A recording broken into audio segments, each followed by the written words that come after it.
This is a visual letter for memorizing the 2-month quarantine in US. It was lonely but impressive. In some ways, it helped me to think about myself as a social animal and my relationships with the world. We put so much attention to keeping safe.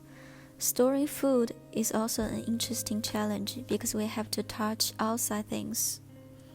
Cooking skill and colorful recipes are important.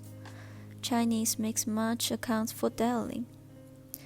We cannot tolerate that we lower our eating standard because of the coronavirus. We tried many difficult Chinese cuisines that we have never want to try before. Actually, cooking with friends is also a good way to spare time.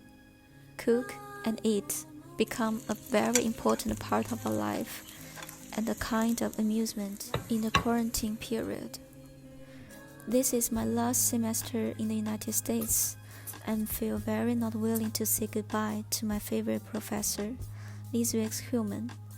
We plan to have a party in her house after my graduation, but we cannot make it real. So we arranged a virtual tour of her house. She emailed me about her experience. She said, "My current Chinese students have been telling me stories from their families all semester. I am very disappointed that Americans are not listening, but I am listening and being careful." Tears and fears are unavoidable. We are feeling too much pressure every day to see the increasing numbers of confirmed cases. But it's okay, because I got friends and hobbies. Because of the coronavirus, many people left here before we exchanged farewells.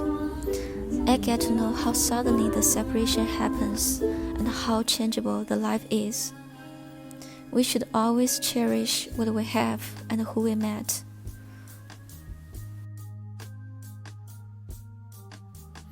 Quarantine time was an opportunity for me to discover how strong my connections with the world were, and discover many subtle life interests that I haven't noticed before.